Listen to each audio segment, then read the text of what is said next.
Welcome back. In lecture 47, I will give you an overview of the Cube software. So the different concepts that we will cover in this lecture will be on our introduction to the Cube software.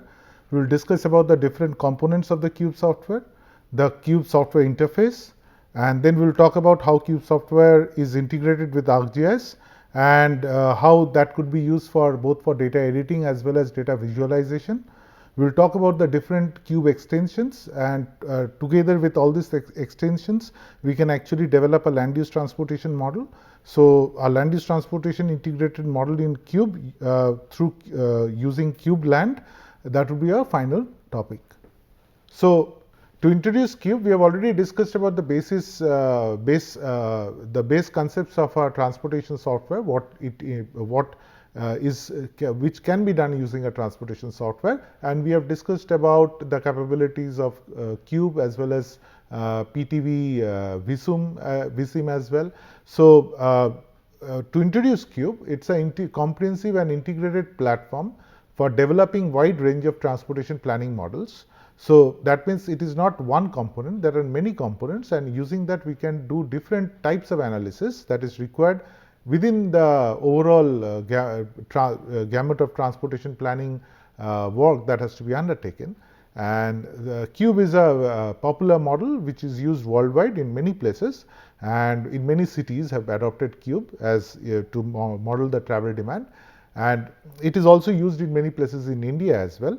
And we have in Cube there are two basic modes in which we can work. One is called the developers mode and the other is called the appliers mode. Now, developers mode is when you can both design and develop the transportation model, and appliers mode is when we can apply the model for building, testing and evaluating different scenarios. So, that means not everybody needs to build a model. So, people who are aware of modeling or people who can develop models or calibrate models, they will be using the developers mode, whereas people who just want to apply some model just to test some scenarios or see what would be the effect of a certain temporary restriction that we want to undertake. So, those kind of things could be evaluated using the appliers mode. So, we will apply an existing model to test different scenarios. Now, where is Cube applied? Cube could be applied in different cases. For example, we can evaluate different public transit alternatives. We can decide on road pricing strategies. Different land use developments could be tested, the effect of those land use developments, location of freight terminals, that means if I change the freight terminal, what effect it will have. Now, when we will cover freight in the next module, once we have covered freight, you can always come back and revisit the transportation software, these lectures that we are undertaking, so that you have a then you can relate that, okay, how are this software actually helpful for doing freight planning as well.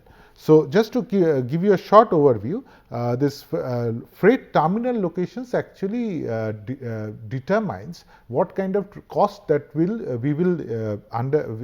what kind of cost a particular company has to face when it is locating a terminal at a particular location and distributing to different retail in that particular area. So, there could be three alternatives for terminal location. So, to say which alternative is the most beneficial one. Now, this kind of modeling and could be only done if the distribution happening from a particular terminal could be also modeled by the software. For example, a vehicle distributing soft drinks from a bottling plant will probably and maybe or from this freight terminal.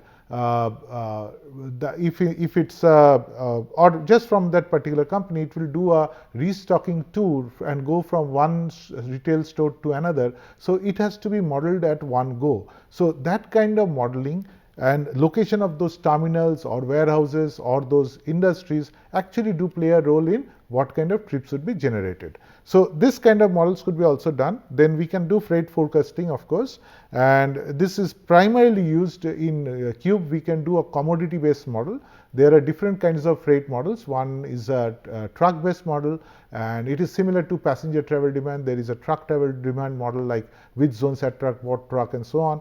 And then there are commodity flows models that at different zonal level, what kind of commodities come in and go out. From that we can generate the truck flows and all. So this kind of models could be also developed using Cube. Then we can do change signal plans, and then we can update those signal plans and see its effect. And we can check alternative geometric designs using Cube as well. We can generate decision, we can what kind of decisions to undertake, that we can decide using Cube. So these are policy evaluation tools. We can do travel forecasting, we can do trip matrix optimization. Trip matrix optimization I will discuss later on. So dynamic traffic assignment, so this could be also undertaken using Cube, and traffic micro simulation could be also undertaken using Cube. So the basic component of Cube is Cube base. So this is the main, the base component that we have to start with. It gives us a user interface, and this through which we can do detailed data input and output, and we can also do analysis.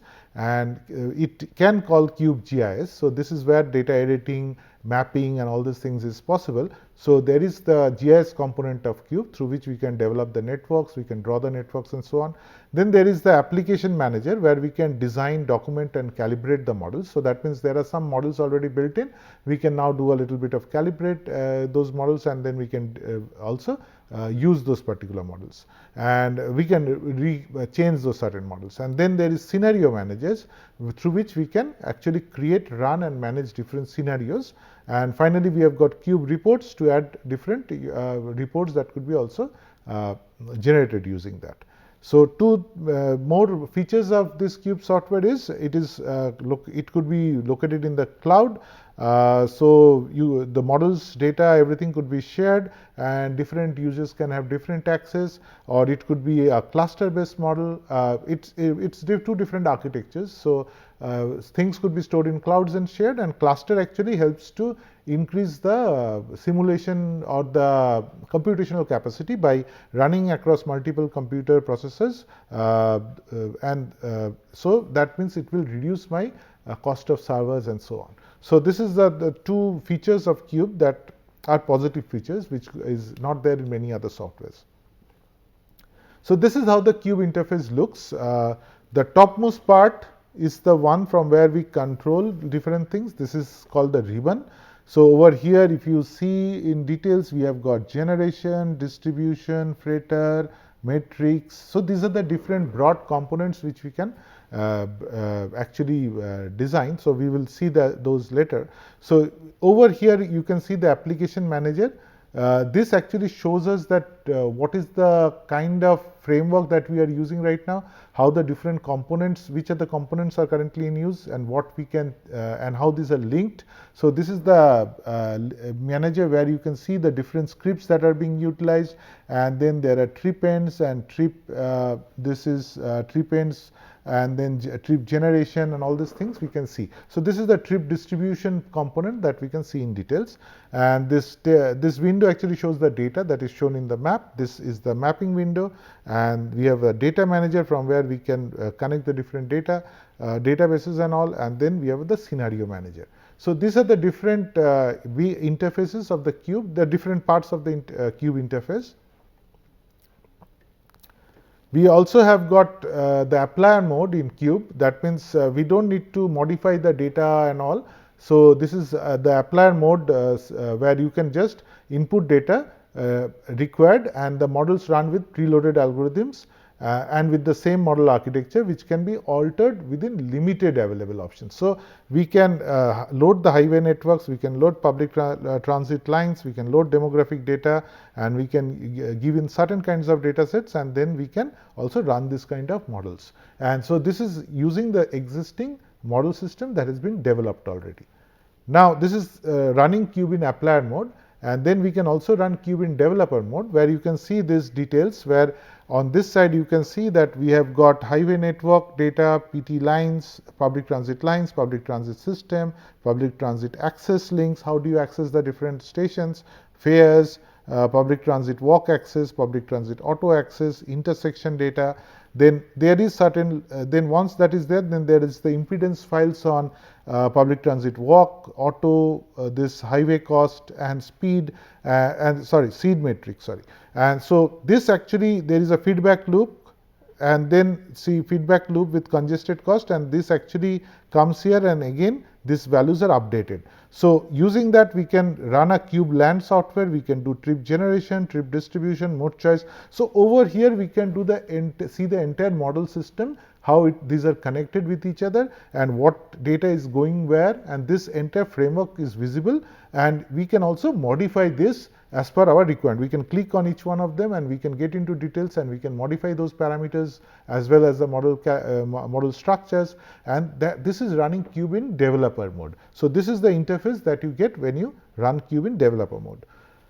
So this is suitable to run customized models, algorithms, and model architecture as per the project requirements.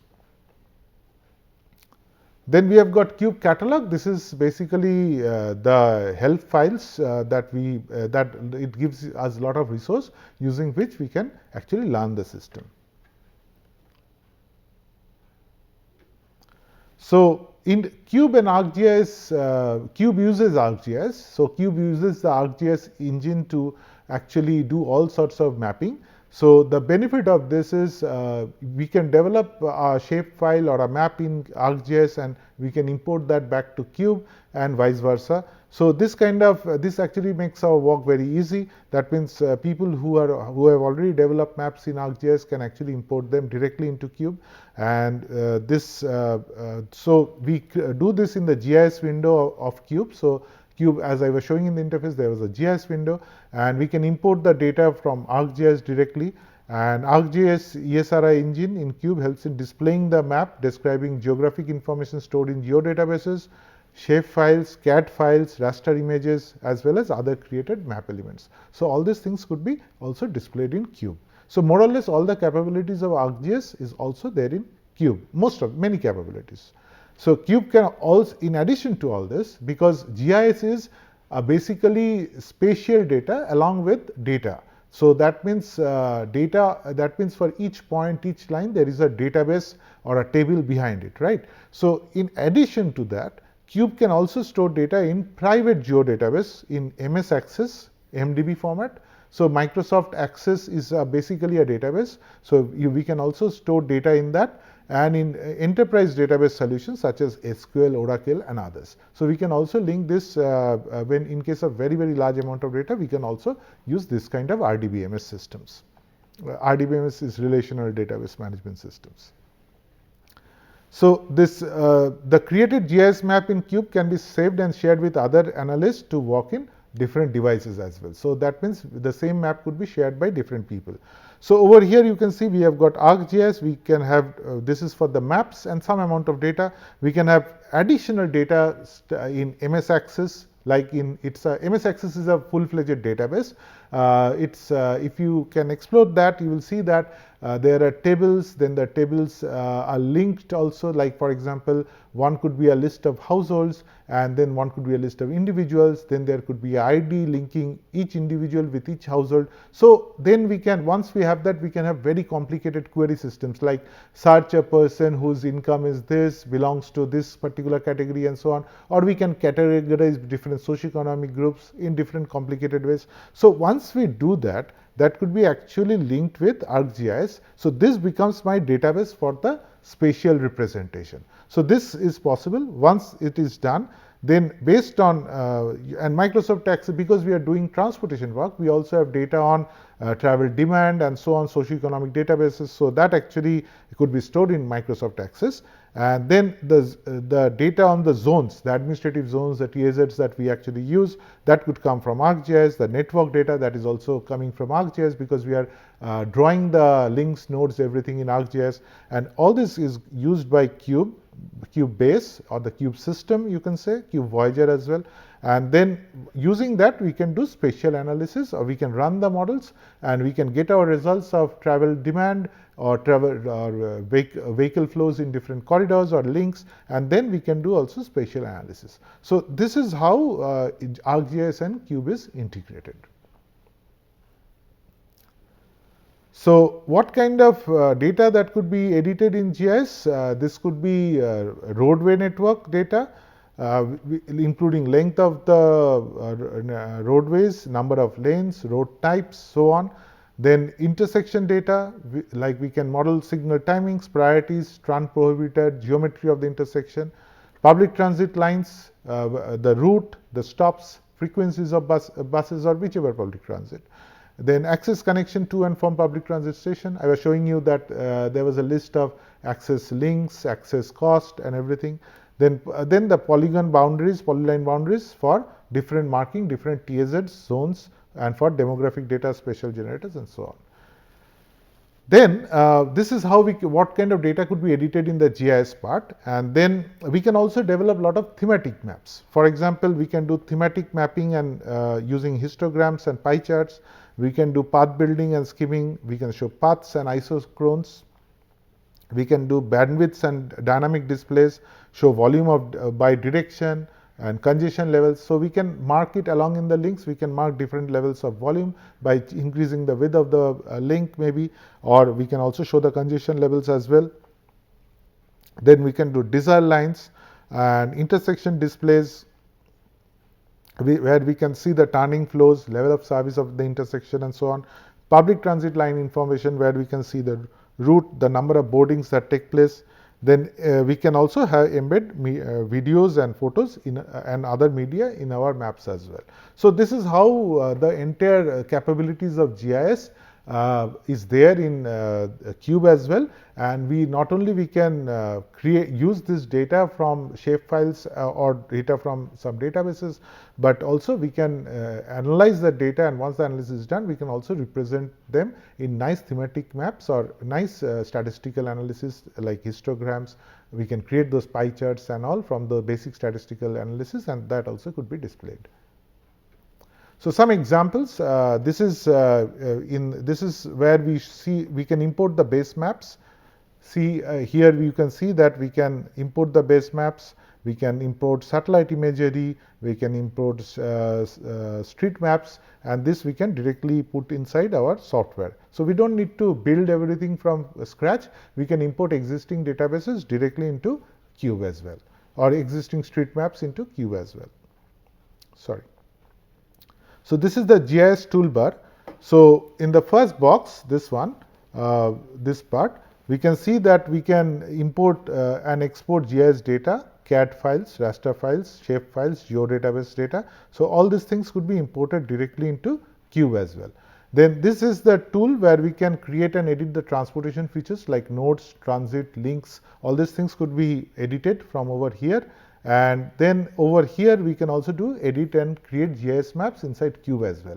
So we can either edit and create the maps in ArcGIS and then import it over here, or we can actually create the maps over here as well. So the tool sets are given over here, and over here we have tools to create the network. Like in ArcGIS, we have when we will show you how to do this network analysis, then you will see that we develop this links and node in ArcGIS as well, and that also could be done in this Cube software as well.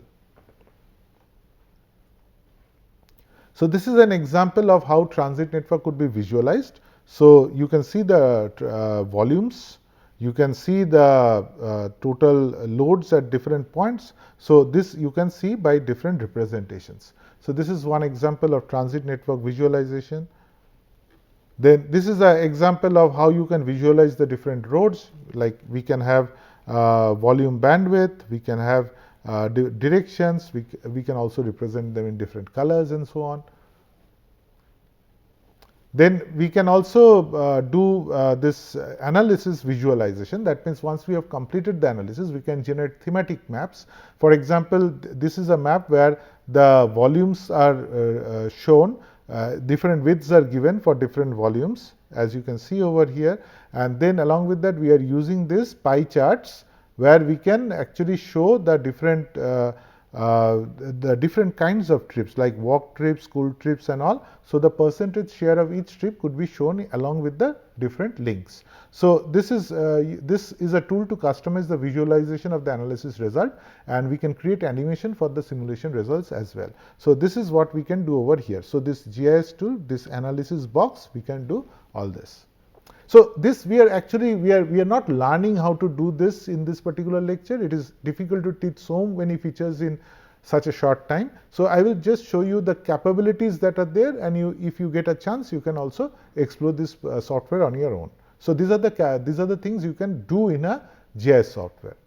Sorry, in a transportation software. So in addition, we can have editing tools for intersection modeling, so microscopic simulation. So this last time we showed analysis. So within that there is intersections where we can put in data volumes, turn penalties, time segments, and we can model intersections as well. We can also have scenarios, like there could be different scenarios that we can run and we can get the results. So that also could be done. Then some examples. This is visualization of trip production by purpose models outcomes. So this is a macroscopic model, and we can see over here that different school trips and all. This I was just talking about right now. So you can see this in detail. So different volumes are being shown in different color gradients. So gray to deep black, and that is being shown here. Along with that, we can also show the different share of different trip as per the trip purposes. This is represented along with those particular links. So this is how we can also visualize the link volume and speed, which is a result of a microscopic model. So this is how you can see that. So for different speed, you can have different different color patterns, and you can see that which of the roads it is congested, which of the roads it is not. So this is what we can also visualize. Then we can have a visualization of the land use forecast. For example, you can see that what are the share of houses, condo, duplex and apartment in those different zones, and we can have it as per the different zones. So this is again visualization of land use forecast. So now we will talk about the different components of Cube software. So the base is Cube base, and in addition to Cube base, we have got different components. Cube Voyager, we have discussed about Cube Voyager. It is suitable for macroscopic regional models for analyzing city level passenger travel demands. So this is basically the travel demand component, travel demand management or analysis component. Then we have got Cube Dynasim, which is for the microscopic traffic simulation model, which we have also discussed earlier. And then we have got Cube Avenue, which is the mesoscopic model, which helps us to understand the congestion status across a day. And Cube Avenue is very detailed, so more or less many of the features of a microscopic model could also be done using Cube Avenue as well. So Cube Avenue gives us, if we go for dynamic assignment and all, Cube Avenue actually help us to generate those kind of data, which actually goes as a feedback to the Cube Voyager model as well. Then we have got Cube Land, which is suitable for prediction of land use changes and its impact on transportation systems. We have got Cube Cargo, where we can model freight movement throughout a city or region and to understand the impacts of commodity flows. And we also have got Cube Analyst, which is a direct formulation of trip matrices from survey data, that is roadway and public transport counts. So usually it is not possible to do this travel demand surveys or rather trip travel diary surveys. So instead, if we want to already have a travel diary survey done maybe a couple of years earlier and we have developed the models, now we want to update the model and all, then we can always do surveys of the different road stretches, then put in those data sets in the Cube Analyst, and Cube Analyst will help us to match this survey data and to build the actual trip generation, trip distribution, all the different components as well. So this is a model which is like from the results we can actually build the actual model directly. So I will explain that in details later. So, starting with Cube Voyager, we will of course explain detailed travel demand forecasting using Cube in the next lecture. But just to give you an idea about what is there in Cube Voyager, we can do travel demand estimation and forecasting using Cube Voyager, and we can implement 4-stage models, tour-based models as well as activity-based models. And this component that I was highlighting earlier, you can see there is network, highway, public transport, then generation, distribution, freighter, metrics, plot, turn build. So these are then there are other features. If you click on this, you will get other features as well. So these are the different inbuilt program libraries for the Cube Voyager. So what you can build using those program libraries, you can build the network, and you can compare and manipulate the transportation networks. Then you can have matrices like powerful calculator for demand modeling, matrix manipulation and record processing. So this is the matrix manipulation tool. We have got the highway inbuilt program library which estimates zone to zone paths, scheming and assignment of highway networks based on user's choice of deterministic and stochastic algorithms. So this is where assignment is done to the highways. Then we have trip generation. We can process data based on designated algorithms, using algorithms to create arrays of productions and attractions for different zones using this particular component.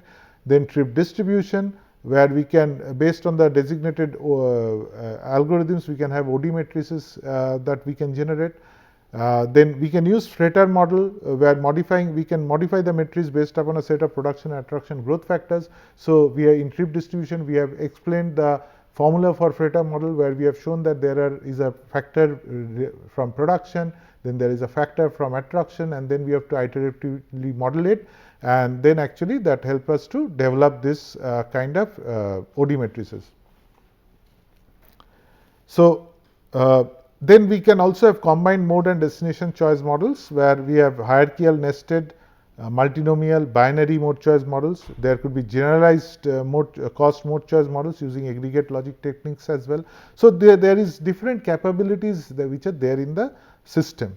Then public transit advanced, there are functionalities for the analysis of any public transport system, like we can introduce different kind of fare structures for modeling public transit capacity. Then we can have different capacity restraints. Based on that, the public transit could be modeled, and this is suitable for both mixed and dedicated traffic.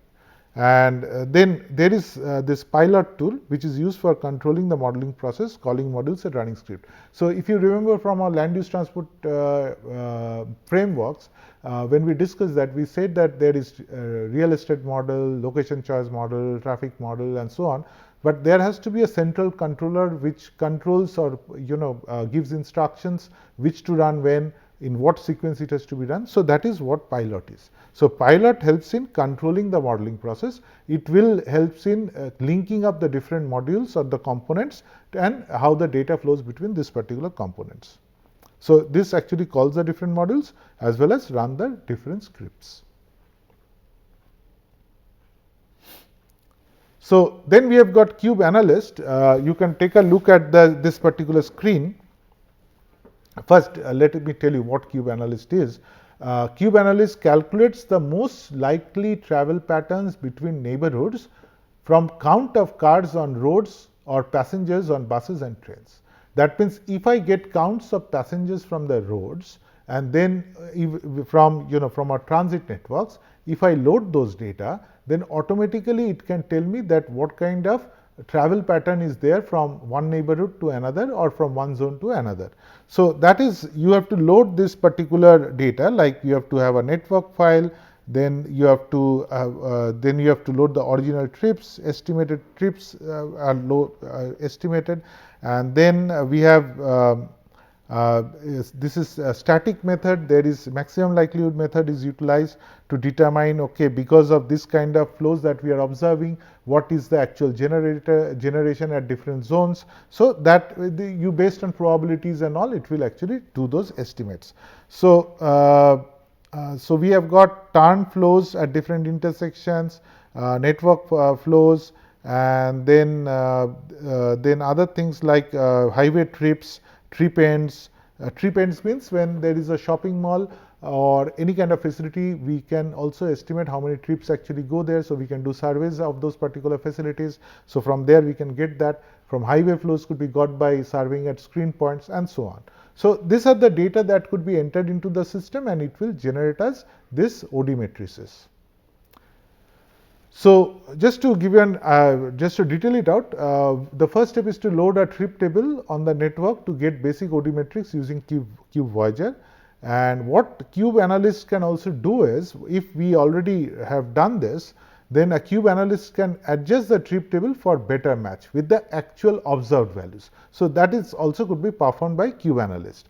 And then the data could be again transferred to Cube base for visualization of travel pattern to Cube Voyager, or to Cube Voyager for planning applications. So from Cube Voyager, the data that we are predicting and the whatever from the trip tables, whatever OD matrices are generated, that could be analyzed with Cube analyst using the actual flows that we observed from surveys, and those two could be matched actually.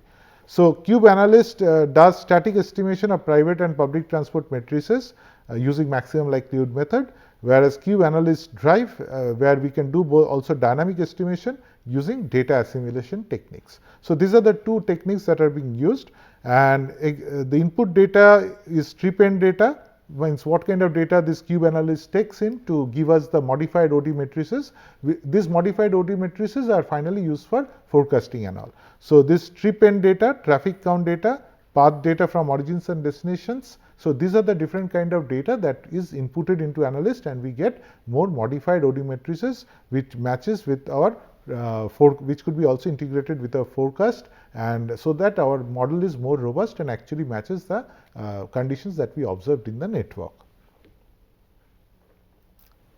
So then we have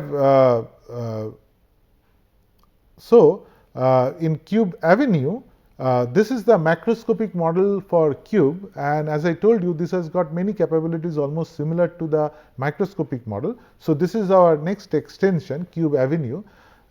So here dynamic equilibrium traffic assignment actually could be undertaken if we have Cube Avenue. So normal Voyager cannot undertake it. But if I want to undertake dynamic traffic assignment, then we also have to have Cube Avenue. So data requirement is less than microscopic simulation. And here traffic as individual vehicles or as platoons of multiple vehicles, both could be done. Time increments in terms of minutes or hours. That means every minute we can have change in the traffic conditions, or every hour we can see what changes in the traffic conditions. Intersection characteristics could be modeled. Variable road pricing and lane closures could be also modeled. Impact of upstream traffic congestion, that could be modeled. Queuing at that means if there is a upstream traffic condition, then there is a shock wave which also needs to be modeled. That means the speeds will also decrease in the downstream corridors. So then queuing at intersections and merge points. ITS, different ITS components could be also incorporated, and using this, as you can see over here, we have this network file, and over here we have this Avenue, and there are truck trips, there are intersection data, there is network file. Then over here this side there are dynamic loads, dynamic turns, turn volumes, all these things could be predicted, and based on that, and we have hourly trip metrics. This is the initial input. That means if you remember for traffic assignment, if we have given the hourly load OD metrics, and then we had seen that okay, how the assignment takes place, then what is the update in the network, how the impedance is increasing in the network, that actually gives the feedback, and then my this other decisions also change. So this is how this Avenue is connected with the network component, and the network travel times are updated, and that actually could be updating my Voyager as well. So all these models could be linked together. So what kind of analysis we can do? We can do policy change analysis. That means if we change certain infrastructure, if I change certain kind of operations in a particular road or a corridor, what effect it will have. We can also manage emergency. We can also do emergency evacuation plan and see its effect using this kind of models. Then stadium entry, exit, and other special events could be also modeled using this kind of, means their effect on the network could be also modeled using this Cube Avenue component. Then we have got cube cargo, where you can see this is analyst, this is analyst drive, this is avenue, this is cube land, this is cluster. We can run the cube in cluster mode. Then this is cube cargo. So in cube cargo, there is production, distribution, logistic nodes, fine distribution, vehicle model, and service model. So these are the different components. I will explain how these are linked. So this is how cube cargo is linked with the different components. So we have cost by different modes, times by mode, distances, fine distances, and then service vehicles. This will result in this commodity matrix and vehicles. So this commodity matrix actually could be used to determine the total commodity, the total peak truck flows, and what kind of vehicles could be used for this distribution. So this is how the entire thing could be modeled, and urban and regional freight commodity flows could be forecasted using cube cargo. Freight vehicle matrices and policy value. So we get freight and vehicle matrices, means freight means total amount of commodity that flows between different zones, and also the total vehicle matrices, that is the vehicles resulting from freight. So commodity is not same as vehicles, because the commodity has to be then converted into both vehicles as well as trips undertaken by the vehicle. One vehicle can take multiple trips, or one vehicle can serve many zones. So we have to also model that separately. So we can do this for different evaluations of different kinds of policies. So when we discuss, when we have covered freight planning, you can again revisit this particular lecture, and then you can see the capabilities of cube cargo, and then you can probably relate both of those. Sorry. So what are the different components? Like the first is cargo generation. So we estimate of cargoes in tons of goods produced and consumed by commodity class by each zone. So for each zone, there is production of certain commodities and consumption of certain commodities. So we actually model the commodities. So we don't model truck flows, we model the commodity flows. So this is one form of model. We can also have truck flow models as well. So then we do mode distribution, where estimation of matrices of tons of good by commodity class segmented by short haul and long haul. So we do OD matrices. So some are short distance and some are long distance. Now why short and long? Because different logistics model apply for short, different logistics model apply for long hauls, means when the length of the trip is longer. So mode choice also will vary accordingly. So estimation of matrices of tons of long haul goods by mode and commodity class. So once we have different commodity class going for longer distance, what sort of mode choices will happen? Then we have the logistic nodes model. So here we partition the long haul goods by mode and commodity class by direct transport and transport chain tours. So certain things are direct trips, like for example, I deliver coal or steel from one point to another. But if I am delivering like a certain kind of item like refrigerators, now I am going to 4 distribution from my industry, I am going to 4 distribution centers. So I have to, my vehicle will go to 4 distribution center one after another. So that's a transport chain tour. So that has to be modeled. So this cannot be modeled using in the same way. So some are round trip tours, some are direct one-way trips. So each one has to be modeled accordingly, or depending on what kind of logistic decision that we undertake. So that means I can send a vehicle and the vehicle then returns empty, or this vehicle can go and pick up goods from another area and then return back. So there could be several options that could be modeled. So we have discussed we will discuss all this when we cover the freight modeling, and then you can learn, you can again come back and see how this thing matches, how this software matches with the capability, this capabilities matches with what needs to be done in freight planning. Then we have a fine distribution model. This is for distribution of code zones information to the final level zone system, and this is for micro level modeling, that is within a zone, how to move within a zone and so on. Then we have the vehicle model, estimation of number of vehicle tours per day by vehicle type, like different types of trucks and so on. So then we have the service model, estimation of matrices of local truck travel for local delivery and services. There are certain local deliveries also take place, so that also could be modeled. So this is how cube cargo is could help in freight planning. Then there are a few other extensions like Cube Flow, where you can plan for the transit operations. Then you have got Cube Street Analytics, where we can understand who, when, where, why, and how people move, and this kind of things. Then we have got Cube Sugar, where they provide complete solution for managing, analyzing, and visualizing transportation networks and accessibility at community level. So this actually helps us to determine accessibility and so on. Then there is Sugar Access and Sugar Network Editor. So these are components of this thing. Sorry. So then coming to how do we conduct a land use transportation integrated model in a Cube. And this is where Cube Land comes in. This is one of the extensions, of course. And now Cube Land individually, it's one component. It is basically used for modeling real estate development and so on. So you see over here, we have got network loading, accessibility, intersection data. So this is the input to any kind of land use transportation model. And then we have the travel demand model, where we do trip generation, trip distribution, mode choice, and traffic assignment. And from there we can have trips by mode, network loading, and all this. So this is trip assignment. And this traffic assignment actually results in the trip load in the different network, which could be visualized and so on. Now this network loading, accessibility, intersection could be also taken input in Cube Land.